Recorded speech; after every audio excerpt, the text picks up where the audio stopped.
Hi, everybody. Jack Canfield here. I'm your host today, and I have an extraordinary guest with me today. His name is Dave Combs, and he's the composer of a very special instrumental song named Rachel's Song. You may have even heard it. It's been heard by millions and millions of people, and this song has touched the hearts of millions of people all over the world for nearly 40 years. And Dave's now written a new book called Touched by the Music, which tells the story of how the gift of this one song transformed his life and continues to positively impact the lives of everyone who hears this inspired music. So welcome to the show, Dave. Thank you, Jack. I'm glad to be here.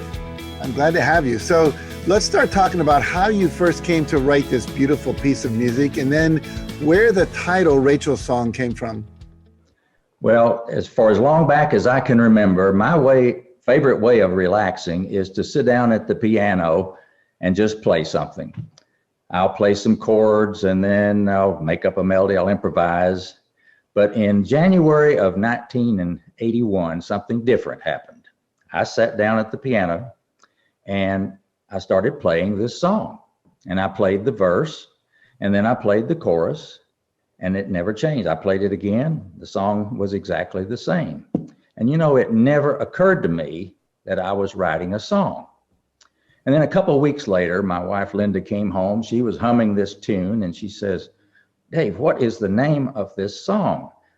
It's been stuck in my head all day long and you play it on the piano all the time. What's its name?" "It doesn't have a name," I said. "It's just something I made up." "What? You wrote this song?" "Well, I really just sat down and played this song. I really feel like the song was just given to me as a gift from God, and I was the fortunate person that was selected to receive it and play it." Mm-hmm. And so she got all excited and she said, "Well, you better write it down so we don't lose that song." And so we did. I wrote down the melody and the chords, and then Linda and I tried to come up with a good name for it. Nothing ever seemed to fit. And so I put it in the piano bench and stayed there for a couple of years.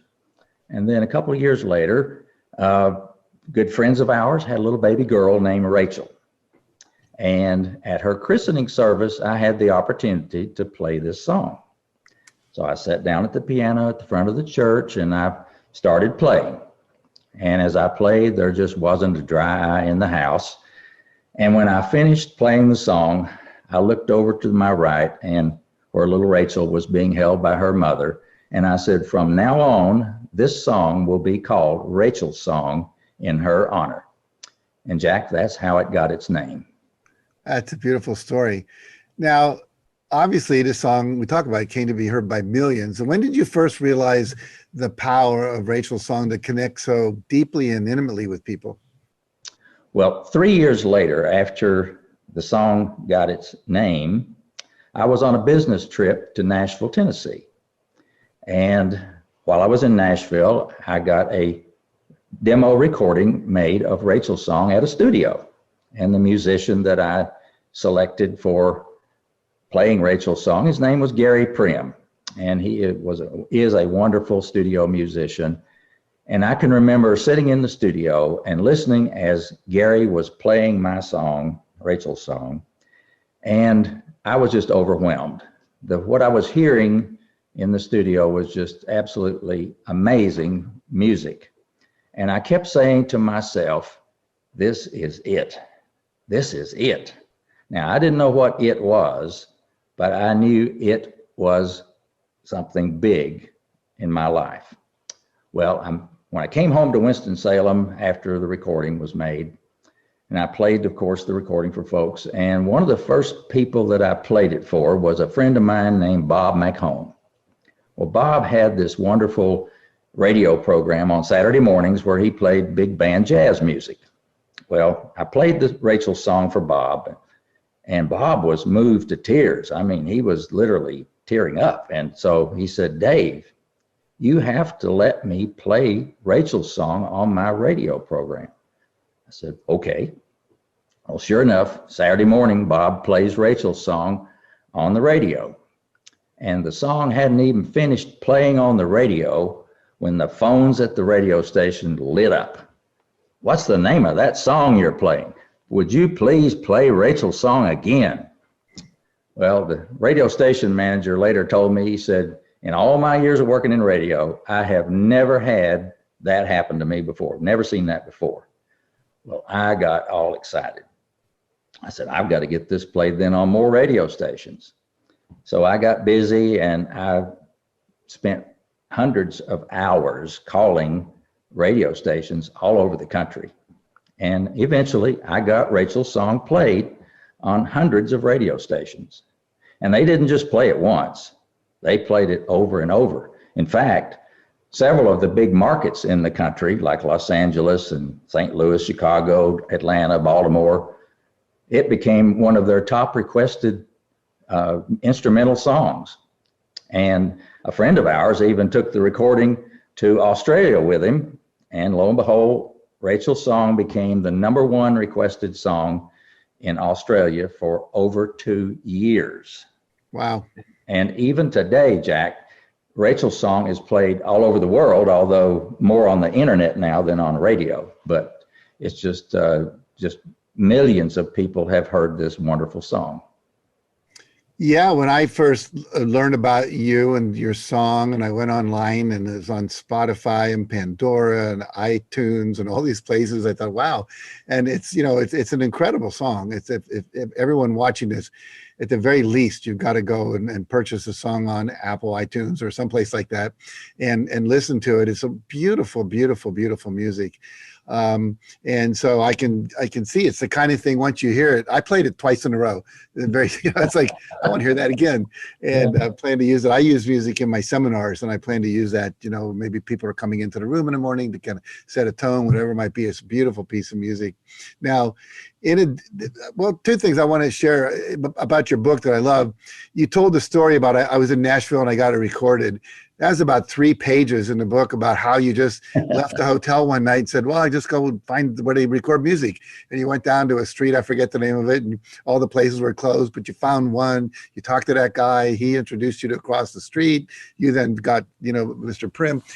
It's a great story. And I think what's beautiful about your book, in addition to your song and the music you've created, your book really is almost a primer in what to do if you want to get something out into the world, about trusting your intuition, taking action, not giving up, being persistent and consistent.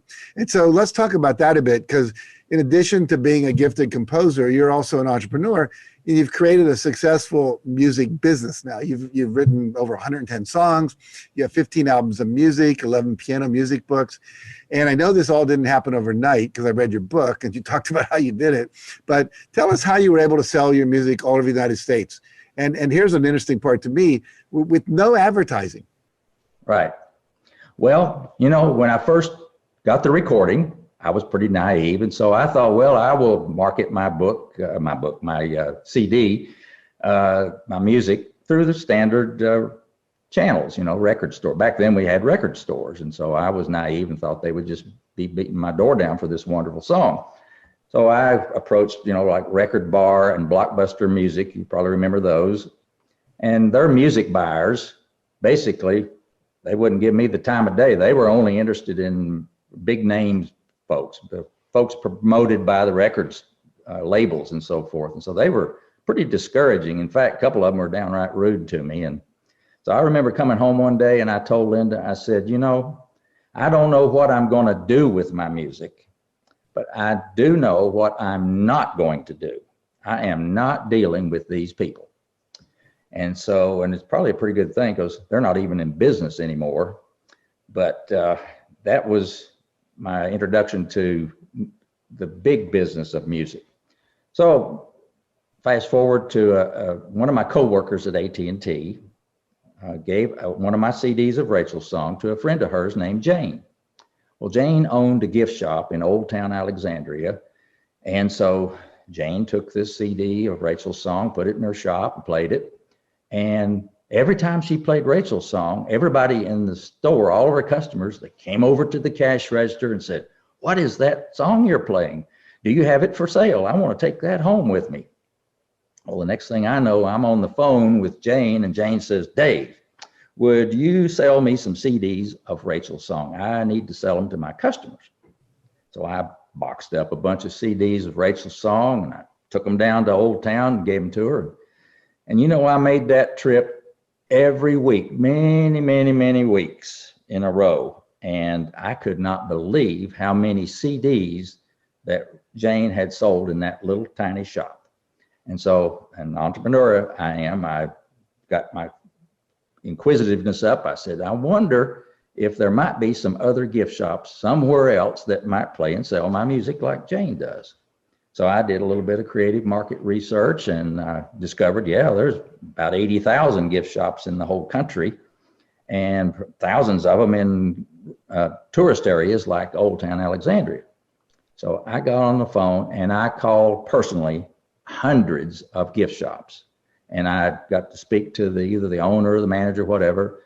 And I sent them a free CD of Rachel's song. And I just said, well, just play it in your store and let's see what happens.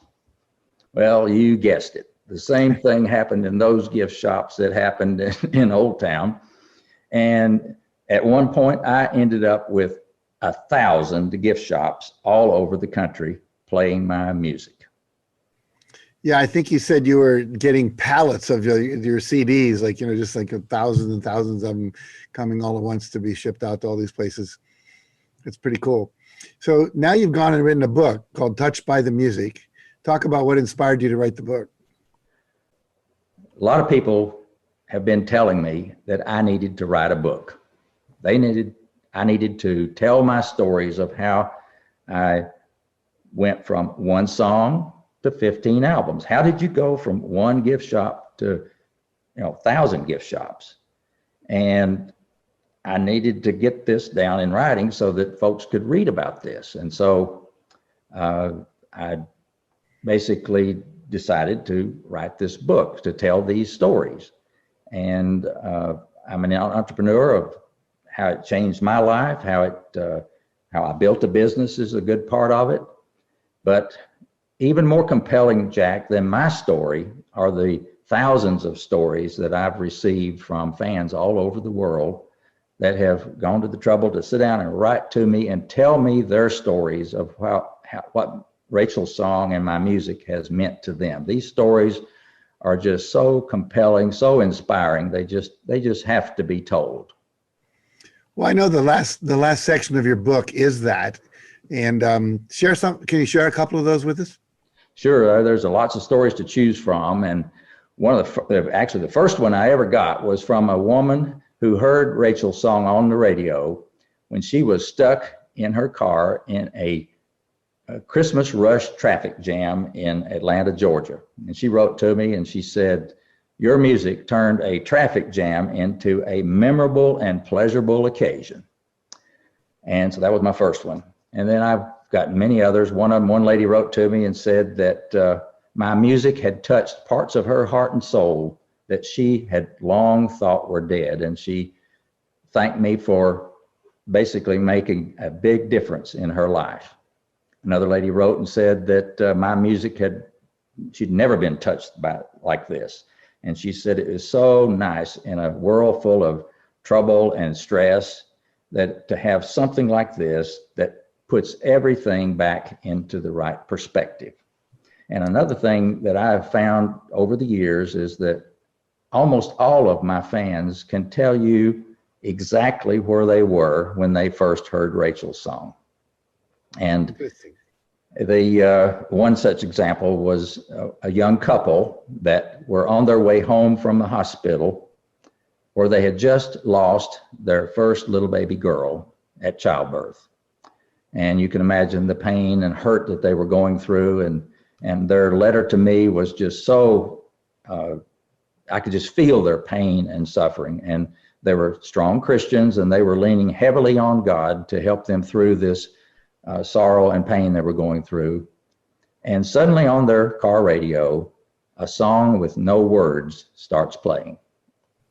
And as they listened to the music, they looked at each other and they both at the same time felt like, this sounds like our little Rachel reaching out to us, telling us to be at peace, to be calm, and that I'm okay. Well, the tears started coming down their cheeks, and as they listened to the music. And as the music stopped, the DJ came on the radio and said, "You've been listening to Rachel's song." Well, you can imagine the tears just started really flowing, and they were crying so hard that they almost had to stop the car.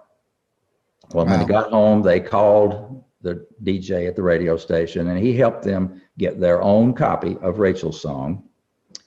And they wrote me the most loving, beautiful letter I have ever received. It was so touching.